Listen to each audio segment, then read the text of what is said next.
Hey, this is Black Nerd Problems, and I am with Mohale Mashigo, and she is the narrative director for the game that I have been raving about, Relooted, and which is available on Steam now, if I'm correct. Yeah, Steam and Xbox. Oh, and Xbox. I don't know why you're not having it on PlayStation yet, but that's different. That's a different interview, so that's fine. That's total. That's I don't, you hate my guts. It's cool. But how are you doing? I'm good. I think we're all experiencing a little bit of like post-launch fatigue. Oh, Everybody says you'll get depressed. I'm like, I'm not depressed, I'm exhausted. yeah.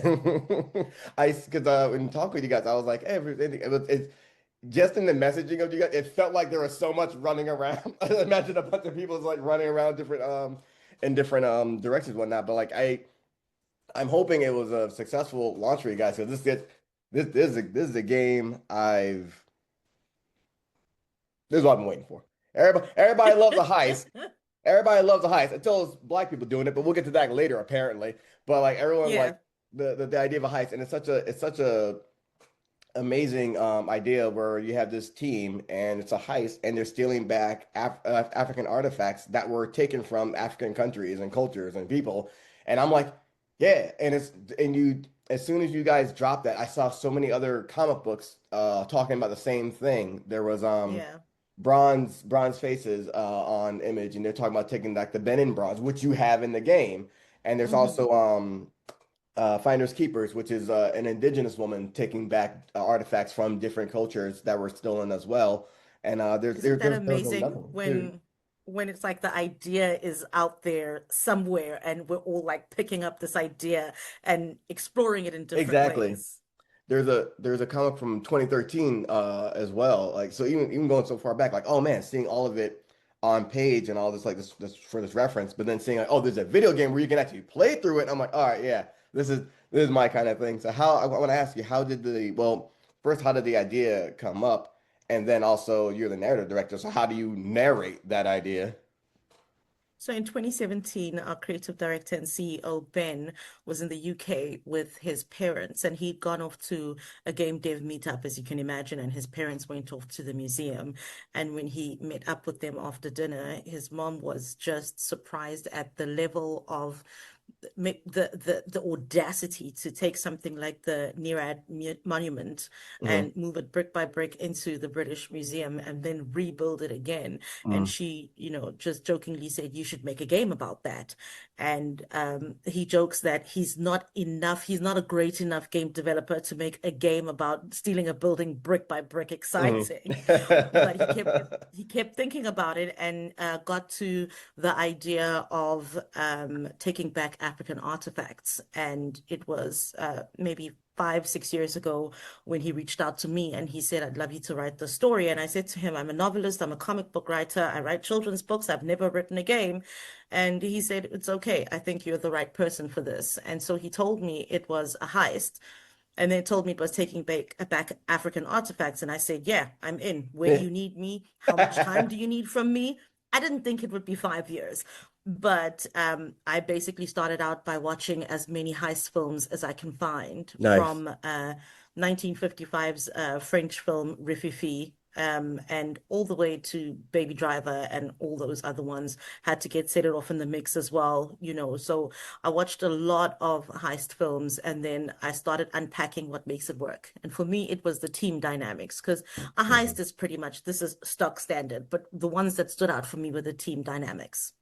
I love that. I'm growing up as someone that like I love being a part of a team and I love seeing teams work because every individual character can have their own story, but then like the hmm team is one story as itself. The team exists as a character because it's something made up of all these different characters. And in doing that, Yeah, you had the leader in Namali, who is a woman that does parkour, and she gets yeah. involved in this because of her younger brother. Can you talk about developing the creation of her character? Why making this? I mean, I'm happy she's a black woman, but like, why were the choices made of making her? All right, she's a black woman, not even just a black woman. She's a South African black woman Yeah. as well. As well, like these choices. When I started, Ben already had, they worked on a prototype and there was a black woman character. and we hadn't really gotten to the point of figuring it out whether she was a parkour enthusiast or whether we didn't know anything about her, but she'd basically been placed in there, and there was no team really. And as I started building the team, I needed someone who is used to, getting things done on her own. I Hmm. needed her to be super independent, but also very protective of the people in her life. And I also needed the motivation of somebody who left Johannesburg to go work in Tanzania for their gymnastics team to Hmm. come back home. And because I have a younger brother, delinquent brother immediately came to my mind. Yes. Anybody who's got a younger brother knows that you will go to the ends of the earth for them, but they are so annoying. So I thought if anybody was going to get her back in South Africa, it would be her younger brother. And then just to throw that in the mix, their grandmother who raised them, I Hmm. wanted her to be an African history professor who'd worked on, restitution in the past. So somebody who knew about that world. And she decided, well, she tried to do it the right way. Now she wants to do it in a way that, you know, her and her grandkids can get involved in. And that family dynamic was so interesting to me that I thought it'll be cool to add other characters to this. But this Trinity was what really made the story compelling for me. That is amazing. And and when you say that, I'm like, so are you the eldest? I am the middle child, but I have an older brother and a younger brother, and they're all the same. All of them, Yes. they're the same.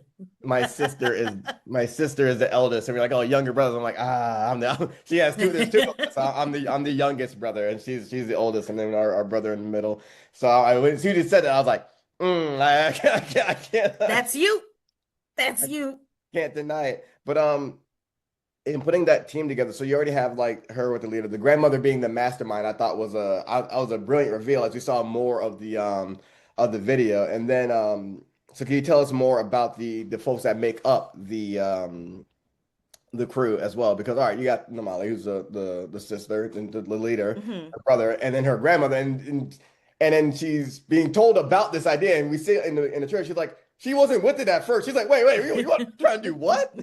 And then wasn't it also was it I don't want to mess with the name. Was it Trevor who was a student of Oh, no. So Trevor is her brother. It's Etienne, right? So Etienne 18? is an ex-student of Prof. Grace, and he works in the museum world as well. So Yes, he's like, I'm your inside inside man, man. So, and nobody's like, why are you hanging out with my grandmother after Hmm. you've graduated? Like, get a life, and she recruits her best friend Fred, who's an engineer, and he is not a fan of Trevor's at all. In fact, when they recruit him, all you see is you just cut to Fred and he says absolutely not Hmm. with Trevor.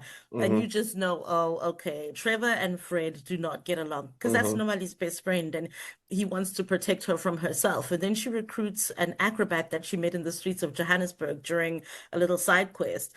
And his name is Ndedi, and he's from Cameroon. And he worked for a traveling circus until he got tired of, traveling the continent. So he's an acrobat, so he can, get into the vents and, Yes. move her around. And then they're joined by I want to say 13 or 15-year-old hacker who basically Hmm. hacked into their HQ and was like, I'm surprised you've not been arrested yet. Your security Yeah. is terrible. And so they let her join the team, but she can't go on any of the heists. So she's got a robot Yes. forger who goes in her place and she controls Forger from HQ. And then there's somebody that they're now calling a muscle mommy, dear, who is a friend of Trevor's. And they're very secretive about how they met, what their connection is, but she's Hmm. super strong. Her name is Luso, and basically she can just lift things and throw Namali and tables. And this team not only makes up the heist crew, but they're also tools that you can use in the heist. I do love that. And it's like you're literally planning. I'm not a I really love fighting games, right? So I love like hand-to-hand combat and like the way the mechanics work Yeah. like that. So I'm not really that much of a strategy person. My strategy is I run in and I figure it out on the go. But I like that it works out sometimes in life. But in this game, I am so jealous. I am so jealous because I am waiting for this to come to PlayStation. And seeing like the way it's mapped out, I'm like, oh, okay. Like for something like this, I'm like, oh, I can enjoy this because like, all right, where do you? It's a team dynamic, right? Like, all right, where do you need Yeah. to be? Where are the gaps within this? And then like I see like, oh, the playthrough of it, and then seeing someone like, oh, miss a jump, like, oh, they needed them there. They needed to be lifted there, or they missed Yeah. this jump here, and like and time being of the essence as well. And usually I'm not a big fan of like, oh, I'm like working on a clock, but I'm like, nah, it makes sense here. If we're stealing stuff, we got to go. So I love how like those elements come in for like making of a heist. I'm not because and Yeah, I oh think we wanted to create this idea of, when you watch Ocean's 11, yes, you see him put everybody where they're supposed to be, and yes, he's like, "You go get that, we're gonna be here." And I think we wanted to create that feeling of you're taking control of the team and you're letting them know where to be because you are the ocean of all of this. hmm And as soon as everybody's in place and you grab that first artifact and you run, there's this thrilling feeling that we get when we watch back how the heist crew was able to, yeah. pull that off. And you can't have any secrets in a game, of course, because, you're playing that character. And so we wanted that thrilling feeling at the end of every heist of just like, oh my gosh, we made it. We made it.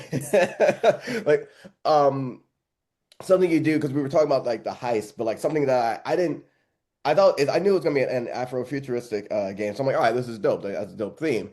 What I think really like separates it was seeing how in depth you guys went with the items and the artifacts, and seeing like, oh Yeah. no, we're not just this isn't just like made up things. These are actual things that were taken, actual like people that were like, I mean, that were killed, and then their skulls and Mm, remains taken from their land to be, studied, and such like that, and some that have not been returned yet, and some that are still waiting to be returned. I thought like yeah. that added like such a different layer to it because there's information on it. And then there was a story where they went to the British Museum and like step by step, like, all right, here we go. We're going through the halls, we're going to here, and boom, right here, that in bronze. And you see like how y'all word it, and then like how there's I have a teacher named Jai Poetic who says like history is the story of what happened. The past is Hmm. what actually happened. So we see in the museum like, oh, they give the history of what happened, and then even Yeah. only some will say like, oh, it was taken, and like and you guys like underlining the words and the uses of how this was acquired. Here, I thought like brilliant. Like that was brilliant. We spent so much time, while the level designers were working on making these levels work. The narrative team, we spent a lot of time researching. We had two researchers, Mm, and I was so clear about let's find artifacts that maybe people don't know about. So we yes, did put bin and bronzes in there, but it was like it's not just artifacts; it's also human remains, and yes, we sort of had categories of this was something that held power, spiritual power for people, and this is how they lost power and then ended up, accepting religions that weren't their own. And we didn't make anything up. All yep, of it is historic fact. All we did was give the people of those ethnic groups in those countries dignity. So there's a codex. Once you get the artifacts, you can go into the artifact room in yeah, HQ and you can look at the history of all the artifacts, and we give the name of the artifact, where in Africa it's from, and the specific ethnic group. So we don't yes, just say it's the Ngaji drum from Kenya. We say it's the Ngaji drum from Kenya, and it's the property of the Pokomo people. So we were also very clear about saying property of um, the Pokomo people because we humanize the people, but we also know it's not just Kenya. There's an mhm, ethnic group there, and it's people. And then there's a short history write-up, and you can rotate the artifact, because some people will never see these artifacts in real yes, life. And so we did 3D scans, we did 3D models of them. So you can rotate it and see it. yes. The artifacts were so important that we wanted to get it right. Even so at the beginning of a level that kind of there's a briefing, right? And Mhm. in the briefing, you find out about the artifacts, the security situation, and any other questions you have. You can skip the briefings completely and just go into the heist. But in the briefings, I made the decision to get a pronunciation guide for all of our voice actors. Smart. Because if we'd gone that far to, find these real artifacts and get, 3D models made, I wanted to make sure that our voice actors would get the right pronunciation as well. So we worked on a pronunciation guide, and in some cases, it was somebody in their hometown Mm. just recording the pronunciation and sending it to us. The I'm so always such a fan of like research and level of detail down to pronunciation as well. It's such a like it's these are all in a story because it's real life, right? Like we're making a story, but like art imitates life. So like to get all these elements correct and right. Also, I wonder like when choose how many because I don't have it on. I'm gonna keep saying it. I don't have it on PlayStation Oh yet, so my I don't goodness. know how We'll get many. around to PlayStation, I I promise hope you. so. Like South of Midnight just came to PlayStation, so I'm like, all right, there's hope. It was a Steam game before, okay. But how many artifacts? Because I don't know how many artifacts are there within the game, and then also like how because you represent so many different cultures and people. How did you make? I love that you said oh, I want to do some that were not well known. So how do you Yeah, decide? How do you decide? And were there any where you're like, I wanted to put this one in, but maybe there's a part two. Like we would include this one in the next round. Like which yeah. ones like kind of broke your heart? So I couldn't include this. I couldn't work it in. So sorry. There's so many questions at once, but it's so exciting to ask.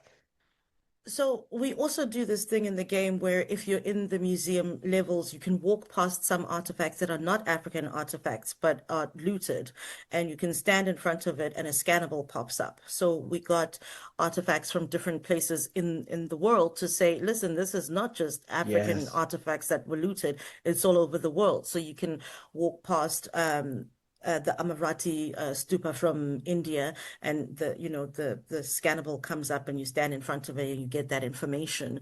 And some artifacts were too big. Because I think when we started out, we also had like size considerations, like, Hmm. oh, she can't really carry a big drum or whatever. So there is a huge Ngaji drum that becomes a scannable. But that's one of the artifacts that I'm like, oh man, I wish we'd been able to take it. And now I'm thinking if we ever worked on a Relooted 2, we've got so many artifacts that we couldn't include in the levels. But the way we chose the artifacts is basically I said to the researchers, find artifacts from all over Africa. All over Africa, just make sure that we have as many countries represented as Hmm. possible.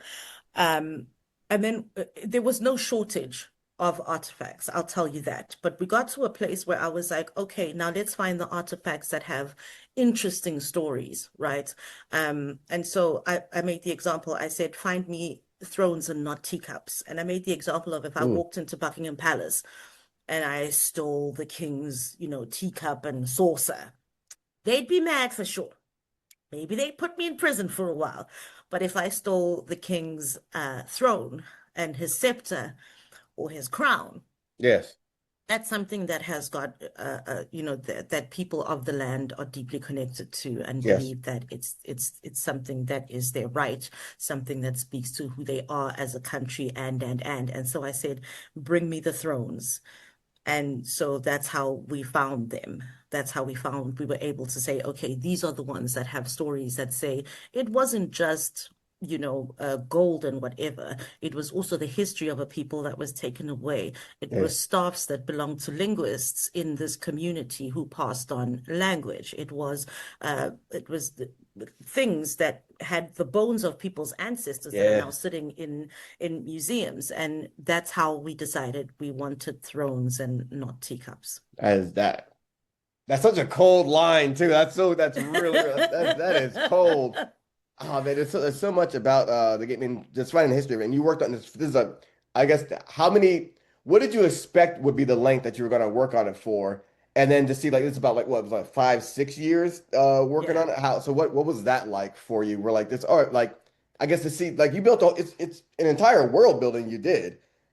Yeah, and we also had we have 20 minutes of cinematics. Like the whole thing, we've got like cinematics. It was a lot. We had an animation team. Like we had no business making a game like this. And Hmm. even if I never make a game this big again, I know that my first game was Relooted and that's enough for me. But basically, this game was supposed to be out 2 years ago.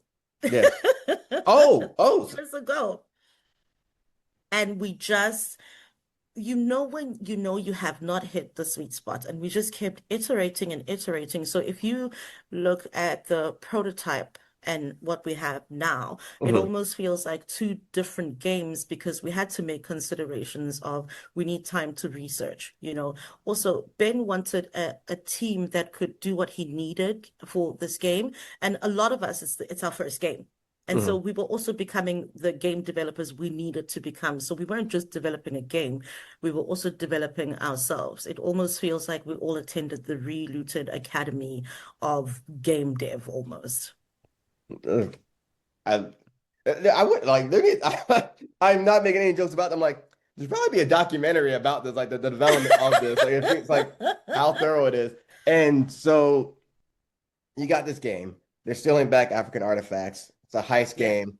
And with that, like you're doing something, you said you had no business making this game. And I'm like, to do that, and you're doing that in 2026. And I don't know about the climate over in South Africa since I last visited, but the climate here in America in the West, yeah, it's not so great. So then you drop Yep. that trailer and you have a bunch of, I mean, as with art, right? You're gonna have a bunch of feedback of it. And I Hmm. remember when I first saw it on Twitter, I was like, oh man. So I screen recorded it and I was like, I waited for this game like my entire life. Like I was so excited. I put it on Black Nerd Problems. And it blew up as like our highest one of at the time our highest rated thing. I was like, oh wow. But then comes the opinions. And so like with this, yes, some folks that were excited for it, and some racists that were not excited for it, or some folks Mm. like just trying to, I don't say tear it down, but like, oh, they're playing in our faces, black people stealing stuff, and it was like that it was like this whole world building that you built, and then to just equate it down to, oh, it's black people stealing stuff, like, but how are we taking things when it was taken from us? Like the respectability politics just jumped out right It there. So certainly did. can you I talk to me think about that element of it? I was a little surprised, right? And I mean, I worked in comics for I think it was a Captain America anniversary. We worked on Nichelle Wright, who is a black woman Captain America. When it's like, oh, listen, I've had a long life, but people were really mad that I was part of creating this Nichelle Wright, and I made sure her outfit was kind of like a nod to FloJo, and Yeah, yeah. um, I people were remember mad this. about Whoa, that. that was you. Yeah, That was I me. remember the Captain Americas. Yeah, the Captain America cores. Yeah, I was like, whoa. I was like, whoa, that was you. Okay. That was me. And people were just like, oh, not my cap, whatever. And I was like, Yeah, this yeah, is so strange, because we weren't, these weren't even super soldiers. They were just yeah. people who had the spirit of a Captain America and what their America is. And so I thought, oh gosh, I had it in comic books. I think it can't be that bad. Boy, was I wrong. Oh yeah. Gaming world. It's different monsters, baby. Different beasts, baby. Boy, was I wrong. I'm a black South African woman, and it was the first time in my life anybody called me the N-word. Mm-hmm. And I was like, over a game? Game over this? Over button mashing? Over buttons? And then they were like, oh, they're stealing. I'm like, what do you mean they're stealing? It's literally a heist. Yeah. That is the genre. Nobody is heisting without taking things away. When it's And Matt it Damon and was, George Clooney, you ain't got a problem. When it's Sandra Bullock, you ain't got a problem. Okay. Okay. and so I was so surprised. And it took me a while to actually, like, I think it was so bad. I just had to, like, I had to carry on, obviously finishing the game and Mhm. and all of the stuff because we were busy, busy, busy. And then I had time to actually sit down and work out my thoughts. And I realized that my whole life, and I think I can speak for the rest of Africans, we've sort of been looking out at the West, right? Mhm. And specifically the US and the UK, right? Through cultural imperialism, we can tell you about Moesha. Yeah. We can tell you about Bone Thugs and Harmony. We can tell you about Doctor Who and all of that stuff because we've been receiving people's culture. And the minute we had to say, "Hey, here's a story from us," nobody knew how to. Not nobody, but a lot of people did not know how to receive a story from Africans from an African perspective. Yes. And I guess it was so offensive or surprising or whatever it was that the first reaction was to reject it. Yeah. And I had to come to it pretty level-headed and go, I guess this is your first. It's not going to be your last. Mm. So it's either you boss up on your emotions or they'll boss up on you. Like, let's be serious. There are going to be more and more African perspectives in film, in music, in games, in comics, and there's nothing you can do about it. But also perhaps think about why it offends you so. Yes, And I had to be very calm and really think about it and go, fine, you're going to review bomb this thing. That's not going to stop me from creating something exactly. else. I started a long time ago, and Michelle Wright is one of the things that I did. So you're going to be mad at me for a long time, but you will know who I am because my name is going to be there in the history books for all of the stuff that I've done. And I don't do it to please people. I don't do it to upset people. I do it because it's my life's work, this Yeah. writing and creating stories. It's my life's work.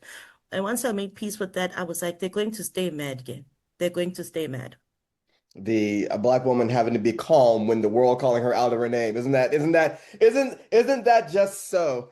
And at Black Nerd Taylor's Problems, oldest time. yeah, at Black Nerd Problems we had a saying when we started doing well, we saw like the comments started being trash, and then I think it was me and a co-founder William Evans, we were like, I guess we made it.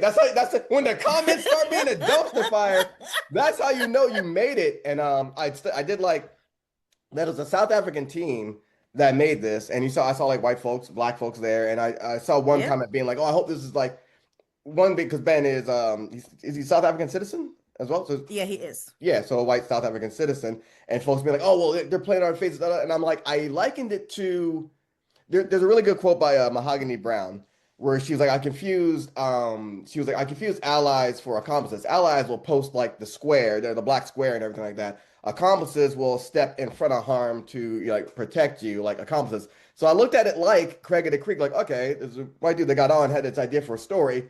If it was like an ally is like, oh, we're telling a story, an accomplice is like, I hired the people to tell the story. Like, oh, I had this idea, okay, but then it would be a lot wilder if it was just an all white team writing this. Then it's like, but like, nah, you hired the folks for that. And they did that with Craig the Creek as well. Like, it's a story about this black family, black kid, it's white friends, and they're all these different kids. But the creators, two white dudes, they hired all these black artists, these black writers, and like, to me, it's probably the best kids TV show. The homages they pay, but like, yeah, that's when an accomplice puts you on. So I'm like, and also like, if you want revolution, you're gonna need accomplices, and they won't always look like you, and they won't always be the same orientation as you as well. Like you need accomplices for this. In a meeting yesterday, Ben was saying that the South African games industry is Mhm. 90% white males, right?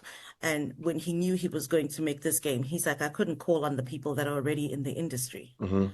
And so he said, I needed the right people. And he made a joke. And now that I think about it, it is actually true that at some point in the South African games industry, there were more white men named Ben than women of color Yeah, in games. yeah, yeah. And he said he couldn't do it with the people that were already in games. And he knew that this is a story that needed people who may not be considered in games, but have got the Mhm. skills.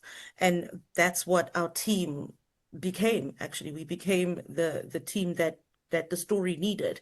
And at the end of this, I do believe, and a lot of people are working on their own little projects now, that if we didn't work on Relooted, we would be worse off trying to break into games in South Africa. Now Yes, we're in games. yeah. It's I am so extremely happy for you. And I don't also just want to talk about all right, the negative feedback, which I'm like is 80 like I'm a good like I'm sure like 85% of this is bots as well. So like yeah, all right, you dealt with the negative feedback. Can you tell me about like the positive feedback from it or maybe from areas that surprise you where you're like, "Oh, okay," like or any that stand out to you and in the positive reception for the game. Oh, wow. One of my favorite things was we had a launch for the game in Paris. Just before the game, we had the launch in South Africa. So Hmm. Ben and I headed out to Paris, and there was a day where people could come in and talk to us and play the game. Yes. And this, we're always looking for, members of the diaspora, our family in the diaspora, our brothers and sisters in the diaspora, and it did not disappoint, specifically in Paris, which really should be an African city in France. Mm-hmm. Mm-hmm. Mm-hmm. And there was this one young man who waited very, very patiently, and then he came up to us and he said he didn't know games like this existed, Mm. and he wants to get into games. And his mom was like, "Oh yeah, we're getting the game, and I want to play the game as well." And I don't know why that specific day it was like moms and their young sons, but there was something so very, very cool about meeting these kids who are like, yeah, those characters look like me. Yeah. And then on the other side were these women who were breaking into games, and Mm. specifically on the narrative side, who said to me, "Do you have time to talk? Can I get in contact with you? Let me know how you did this." And I was like, I'm completely available because yes, I love it that, people are enjoying these games, but what makes me even happier is on the development side. Yes. If there are more people like me, then there'll be different stories. And that was really fun. Paris was really, really fun. And it was honestly the last place in the world that I thought I would have this big, like, oh my gosh, okay, we did do something Yes. kind of feeling. So for me, it was Paris, just meeting all of these creators, all of these young people, and I was like, yeah, okay. I can put this to bed happily. There are certain like pieces of art and media where it comes out and it creates such like a ripple effect. I'm really excited to see like what happens in like 10, 20 years when these kids that have seen this like or played this game or grew up loving this game and they get into the industry and the women that seen this game, love this game, get into the industry, what they create from something that you guys started here. Also, shout out to Black Girl Gamers, the gamers and the platform Oh as well yeah. for breaking in. Yeah, got to. It's a must. It's a must. Yeah, I'm just really I am so like happy for you. I'm so happy for you, despite like any negative feedback, man. No, I am so happy that y'all created this and then to meet you and see like the world that you built. And I guess I'll have to watch the run through on YouTube because it's not on Oh my gosh. PlayStation Oh yet. my, I'm working on it. I'm Thank you. working on That's all I can ask. it. I guess I have a few minutes left, and I don't want to keep you too long. But also, like, I guess I have to ask, like, what else are you working on, or you or like that you're interested in, or there's anything else coming from Okay, Relooted as well that sorry. we should My look out my for my too? dog just came home and she's making a noise. Hi, Bruni. Hi, Bruni. Go sit on the couch. I'll say hi now. Move, move, move, move. I was Um, just asking, what other things are you working on, and what else can we expect from Relooted down the line as well? So, and where else? And else, yeah. I was going with that. I think Relooted is one of those stories that work so well in so many different places. Just this afternoon, I was thinking about a comic, about the young hacker Hmm. and her in a future Africa, and what a young hacker in future Africa would be up to after she's, met these relooters. Yes. And there are also people that want to do a TV adaptation of Relooted. We'll see. You know how it goes Yeah, with TV and yeah, film yeah, people. It'll yeah. be like 10 years from now. Yep. But also as the Nyamakop team, we're prototyping. We're prototyping, trying to see what we're gonna do next. So we're just messing around with prototypes. I'm happy that it won't be as big as Relooted, so we can get something out there quicker. I don't have another 5 years to wait to do a game. I Right. don't have another 5 years. I'm old. For this? I spent 5 years for this? Over buttons they calling me hard art? Wow. Yep. And so we're prototyping, really excited to work on new stuff. I'm working on my next novel as well. We don't know what we'll put out, but we're excited to be prototyping again instead of polishing. Okay, beautiful. And where can people find you and your work at? What your platforms? Um, I was on X, but I'm not. I'm on Blue Sky. I'm on Insta. I go by Black Porcelain, BLCK Porcelain. Don't ask me why. I was a youngster, and that just became my name on the internet. Listen, I still got my my email from like eighth grade, and I have a more professional one, but I'm like, I see everything here, and I'm like, they're like, It's IO. Traditionalist, Listen, whatever. we were on the internet super young. Leave Yeah, us alone, okay? I was here when it was coded. All right, don't speak to me at the old tech. I was there when it was coded. So leave us alone with our weird handles. Exactly. I still miss AIM. But thank you so much for taking time to be here and talk about this. And so hopefully I'll get to talk to you again about a later project as well. Absolutely, Omar. I love the work that you're doing. Oh, It's so thank great to talk to you. I see your face on my Instagram so much, but this Oh. is really, really dope. This is one of my, after Black Girl Gamers, this is my other Mama I Made It Oh moments. yeah, I'll take the two. I'll take the two because they're great. I'll take the two.